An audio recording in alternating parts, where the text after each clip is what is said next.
लेकिन राहुल गांधी को शायद ये खुशफहमी है कि वो अमेठी के राजा हैं, युवराज हैं। देखिए, उन्होंने तो कहा कि आपने तो अमेठी के लोगों को एक तरह से भिखमंगा बना दिया। तो ये उनको क्यों खलता है जो सिर्फ राजनीति के लिए जनेऊ पहनते हैं? फर्क इतना है कि हम मेहनत करके एक मुकाम पाते हैं, वो सोने के चम्मच के साथ मुंह में लेकर पैदा होते हैं। कांग्रेस की दिक्कत है, अरे स्मृति ईरानी ने गरीब की मदद करवा दी। कांग्रेस की दिक्कत है, अरे अमेठी में काम क्यों कर दिया? क्या राहुल गांधी ने स्वेच्छा से कहा भारत तेरे टुकड़े होंगे। क्या जनता किसी सांसद को वोट इसलिए देती है फिर जाकर भारत तेरे टुकड़े होने की बात करे? तो वो कौन है माइकल लाल जो हिंदुस्तानी? राहुल गांधी ने जो बातें कही ये भी पाकिस्तान में जाकर कहा कि जी मदद कीजिए, हमारी मोदी को हटाइए। कि कांग्रेस पार्टी की दुश्मन से जाकर माँ बोले कि कृपा करो और हमें मोदी से छुटकारा दे। रजत शर्मा के बोल पे ये रोने लगी स्मृति ईरानी। आजकल तो रजत जी कटघरे में अच्छों को बिठाकर सहलाकर पुचकार कर ये पूरा गलत फौज कर रहे हैं। तो हाँ, रजत जी अच्छों को रेड के सो रुलाई भी रहे हैं। यही मलान अफसोस कटघरे में बैठी हुए इंसान को कि हम क्यों आए यहाँ पर। पहले हमने योगी जी को रोते हुए देखा, सर अमित शाह हमारे मोटा भाई को आज स्मृति ईरानी जी को रोते देखेंगे। और थैंक्स टू इंडिया टीवी के मालिक रजत शर्मा जी। पहले गोदियाद करते दलाल मीडिया से बिलोंग करते थे, अब सुधर पे जा रहे हैं। इफ यू हम इनकी तारीफ वो ब्लॉक करेंगे क्योंकि जब ये ऑब्जर्व करेंगे कि जनता इन्हें इतना पसंद कर रही है तो फिर ये बीजेपी को ना मस्त लपेटेंगे। और हमारा तो काम है बातों ही बातों में बीजेपी की अच्छी तरह से बैंड बजा देने का। देखिए क्या है ना, देश को फैक्ट सुनने की बेहद जरूरत है। और जब हम इंडिपेंडेंट यूट्यूबर्स में द्रुगजाठी जी में, प्रज्ञा मिश्रा जी में, रवीश कुमार जी में देश के असन हालात नागरिकों को बताए, तभी तो इलेक्शंस लिए ये बदलाव आए। भाजपा पूर्ण बहुमत से पावर में ना आ पाए। अब मोदी जी ना वो कहने की शक्ति नहीं रखते। बीजेपी सरकार मैं एक अकेला और अभी दफा ये भी ना कह पाएंगे कि मैं प्रधानमंत्री हूँ क्योंकि उनकी कुर्सी उनसे छीन ली जाएगी। क्या आप इस मिशन में हमारे साथ हैं? अगर हाँ तो एक वर्ड। राहुल गांधी उनका समर्थन करते हैं जो वायुसेना के अफसरों को मौत के घाट उतारते हैं। उस राहुल गांधी से मैं राष्ट्रभक्ति की अपेक्षा करूंगी क्योंकि राहुल गांधी ने ही कहा कि उनका संकल्प यह है कि मोदी की जो छवि है उन्हें बस मोदी की छवि पर प्रहार करना है। जिन्हें जीवन में पहली बार शौचालय मिला है, पहली बार शौचालय मिलना मोदी की वजह से।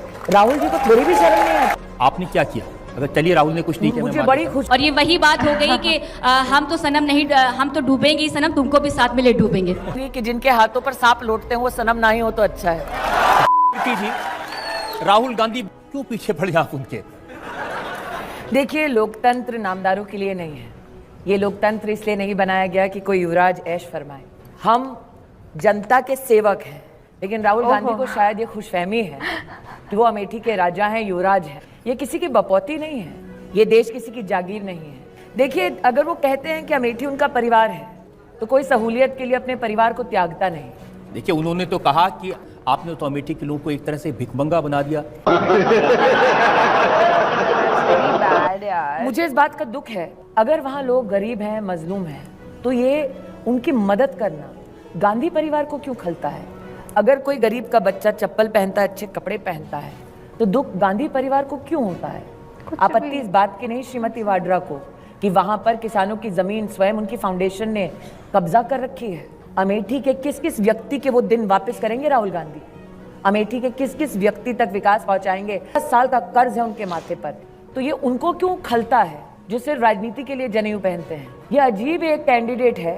और आपको लगता है अमेठी की जनता ऐसे लापता व्यक्ति से अपेक्षा करेगी विकास की? मैं तुम्हें अभी समझाता हूँ। अभी जैसा आपने फरमाया कि लापता, तो राहुल जी के लिए आप ये कह रही हैं कि वो लापता रहते हैं लेकिन फिर भी वो जीते हैं, ऐसा क्यों है? और जहाँ तक बात हुई कि वो क्यों जीतते हैं, फर्क इतना है साधारण परिवारों में और बड़े घर के बेटों में कि हम मेहनत करके एक मुकाम पाते हैं, वो सोने के चम्मच के साथ मुंह में लेकर पैदा होते हैं। वो चाहे जीजा जी का झुंझुना क्यों ना हो, हम क्योंकि बिना किसी के सहारे के यहाँ तक पहुंचे हैं। कांग्रेस की दिक्कत है, अरे स्मृति ईरानी ने गरीब की मदद करवा दी। कांग्रेस की दिक्कत है, अरे अमेठी में काम क्यों कर दिया। इल्जाम ये भी है कि आप तो कह देती हैं अमेठी के लोगों को ये राहुल गांधी वो टुकड़े टुकड़े गैंग के मेंबर हैं। राहुल गांधी ने स्वेच्छा से कहा भारत तेरे टुकड़े होंगे। इल्जाम फिर स्मृति ईरानी पर क्यों? अगर उनके पास संस्कार नहीं है तो ये मुझ पर इल्जाम क्यों? आपने ये भी इल्जाम लगाया कि आज यहाँ पर पूछ लीजिए, क्या जनता किसी सांसद को वोट इसलिए देती है ताकि वो संविधान की कसम खाए और फिर जाकर भारत तेरे टुकड़े होने की बात करे? क्या जनता सांसद को इसलिए वोट देती है ताकि उसकी पार्टी सेना के प्रमुख को गुंडा कहे? तो अब इस जनता से ही पूछ लेते हैं। एयर स्ट्राइक सेना ने की थी, सेना के जवानों ने की थी, फिर चुनाव में बीजेपी को क्यों क्रेडिट लेने की जरूरत पड़ गई है? सैनिकों को क्रेडिट क्यों नहीं दिया जा रहा? इससे पहले कारगिल युद्ध वाजपेयी जी के समय पे हुआ था और उस समय इसका प्रचार इतना नहीं किया गया था। मुझे क्रेडिट नहीं चाहिए। पहली बार ऐसा नेता मिला है। अगर वायुसेना ये निर्णय लेती है कि हमें दुश्मन के घर में घुसकर मारना है, तो वो नेता कंधे से कंधा मिलाकर उस सेना के साथ खड़ा रहता है। 26/11 का जब आतंकी हमला हुआ मुंबई में, आपने सेना के कई प्रतिनिधियों को सुना होगा हर चैनल पर। उन्होंने कहा तब की सरकार को हमने कहा था कि पाकिस्तान को मुंह तोड़ जवाब देने का ये वक्त है, हमें क्षमता है, हमें दुश्मन के घर में घुसकर मारने की अनुमति दें। लेकिन तब की कांग्रेस पार्टी की सरकार ने हमारी सेना को ये अनुमति नहीं दी। तो ऐसी क्या विवशता थी कांग्रेस पार्टी की कि उन्होंने 26/11 के वक्त जो खून बहा हिंदुस्तानियों का सड़कों पर, उस खून का बदला लेने से इनकार कर दिया। सवाल ये उठता है, अगर मेरी सेना दुश्मन के घर में घुसकर आतंकी कैंपों को ढेर करती है, तो वो कौन है माई कलाल जो हिंदुस्तानी को मना करे अपनी सेना पर गर्व करने के लिए? मैं सच कहती हूँ रजत जी, राहुल गांधी ने जो बातें कही, हाँ लोग मरते रहते हैं। राहुल गांधी ने ये कहा यहाँ कुछ हिंदुस्तानी मरते हैं, उसमें इतना उत्तेजित होने की क्या बात है?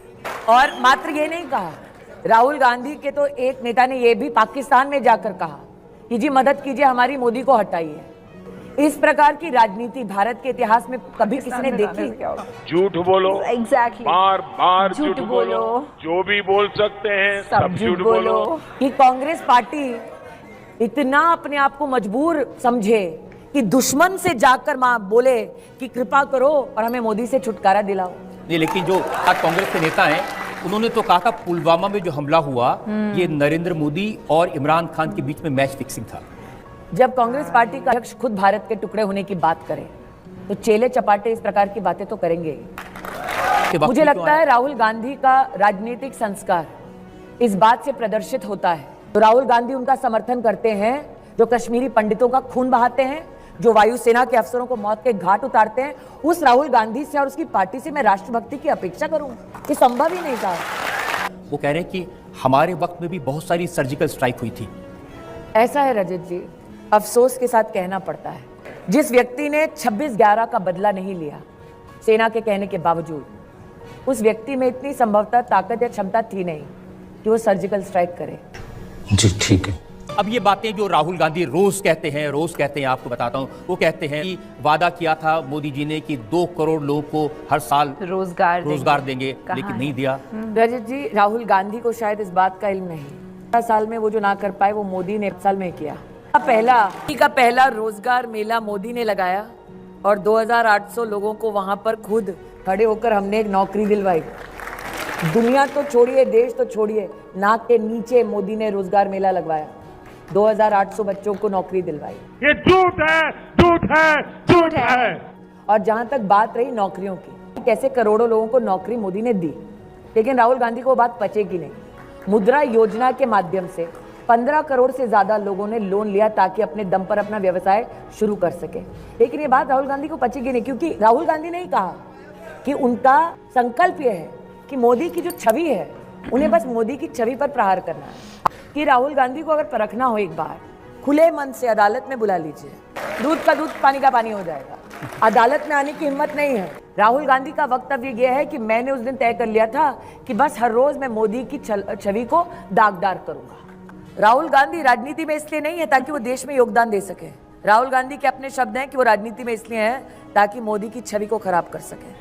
वो जो शब्द बोला ना अभी किसी ने, देखिए अब वो एक गेम चेंजर स्कीम लेकर के आए हैं। हाँ, मैं उसके बारे में ही बोलना चाहती हूँ। शायद पहली बार ऐसा हुआ है कि कांग्रेस के अध्यक्ष ने स्वीकार किया कि हमने 70 साल अन्याय किया है, क्योंकि कहते हैं अब न्याय होगा, अब न्याय देंगे। हाँ, मतलब राहुल गांधी ने ये कहा है कि मेरी दादी ने अन्याय किया, मेरे पिताजी ने अन्याय किया, मेरी पूरी पार्टी ने अन्याय किया, मैं न्याय करूंगा। मनमोहन सिंह ने भी अन्याय किया, ये उन्होंने कहा। लेकिन मैं सावधान करना चाहती हूँ जनता को, उन्होंने फर्जी फॉर्म भरवाए लोगों से, गरीबों से, कहा अपनी बैंक की डिटेल दे दो। ये वो व्यक्ति है जो इलेक्शन के वादे में भी फर्जीवाड़ करता है। सोचिए, वादों में भी जो झूठ करे, आप सोचिए उस पार्टी का, उस नेता का क्या हाल होगा। मतलब अब तो ये हाल है, बहुत कंफ्यूज्ड है वो। स्मृति जी वो ये कह रहे हैं कि ये सब मोदी से डरते हैं, सीबीआई से, ईडी से डरते हैं, मैं नहीं डरता किसी से और मैं मोदी से नहीं डरता। स्कीम लाए हैं उन्होंने, अपनी प्लान पूरा बनाया है, बहुत सारे प्लान नहीं बनाया, क्योंकि जब उनसे पूछा जाता है स्कीम का पैसा आएगा कहाँ, तो उनके गुरुजी जो हैं वो कहते हैं कि भाई मध्यम वर्गीय परिवारों पे हम 70% टैक्स बढ़ा देंगे। नहीं, वो तो ये कह रहे हैं राहुल गांधी कहते हैं एक सेकंड, गुरुजी तो मध्यम वर्गीय परिवार पे टैक्स बढ़ाएंगे, मैं जितने उद्योगपति उनका पैसा लूट लूंगा। बोलने दे, तकलीफ हुआ है बेचारे, बोल। मतलब लूट के सिवा, चाहे तो वो मध्यम वर्गीय परिवार हो या कोई निवेशक हो, उनके पास और कोई प्लान नहीं। वो कह रहे थे कि जो विजय माल्या, नीरव मोदी, मेहुल चौकसी, ये सब जो जीजा जी से तो पहले जमीन वापस करवा दें, बाकियों की बाद में देखी जाए। अच्छा, तो आप इल्जाम बीजेपी पे कैसे लगा सकते हैं? बीजेपी पे क्यों इल्जाम मरते हैं? अब ये तो सारी बातें वो अमेठी में खड़े होकर कहते हैं। अरे भाई साहब, अमेठी आते नहीं है, खड़े कहाँ से होके कहेंगे? अब ये राहुल गांधी कह रहे हैं कि उन्होंने इतने सारे काम किए, लेकिन आप उसका श्रेय ले रही हैं। कौन सा काम? एक वीडियो क्लिप है, मेरी बात ना माने, अमेठी के बच्चे पूछ रहे थे राहुल गांधी से स्कूल में कि हमें कुछ विकास का कार्य चाहिए। उन्होंने कहा मैं कुछ नहीं कर सकता, मोदी की सरकार है। उन्होंने कहा नहीं हमें अमेठी में चाहिए। उन्होंने कहा मैं कुछ नहीं कर सकता, यहाँ योगी की सरकार है। वो तो ट्विटर पर लिख रहे हैं कि राइफल फैक्ट्री का उद्घाटन शिलान्यास उन्होंने मैं चाहती हूँ कि आप मेरा जवाब, रजत जी, उनका बहुत बड़ा शिलान्यास उन्होंने किया। हाँ, शिलान्यास वाला शौक है उनका, शिलान्यास वाला शौक है। शिलान्यास करे वो, फीता काटे वो, फोटो खींचे वो, काम करे मोदी, ये सच है। आप राहुल गांधी से पूछिए अगर उनमें हिम्मत है। ठीक है, पहला पासपोर्ट सेंटर पता आपने किसे बनाया? आज और नरेंद्र मोदी ने। आज में 2 लाख परिवार ऐसे हैं, 2,80,000 से ज्यादा, जिन्हें जीवन में पहली बार शौचालय मिला है। वाह मोदी जी, वाह। आप सोच नहीं सकते एक औरत को जब रात को खुले में शौच करने जाना पड़ता है, एक लड़की के साथ क्या क्या होता है, कितनी सीटियां मारी जाती हैं, आपको अंदाजा नहीं है। 5,60,000 लोगों को जीवन में पहली बार शौचालय मिलना मोदी की वजह से। राहुल जी को थोड़ी भी शर्म नहीं आती? क्या बात करते हैं रजत जी? आपने क्या किया? अगर चलिए राहुल ने कुछ नहीं किया, मुझे बड़ी खुशी है कि मैं जीती नहीं, लेकिन अपेक्षा आपको मुझसे है। मैंने क्या किया मैं बताती हूँ। तो मैं 15 करोड़ की लागत से 2 किलोमीटर का वो बांध बनाया। पॉलिटेक्निक, पहली बार अमेठी के इतिहास में सलोन में पॉलिटेक्निक आ रहा है सरकारी, वो इस नाचीज ने बनवाया।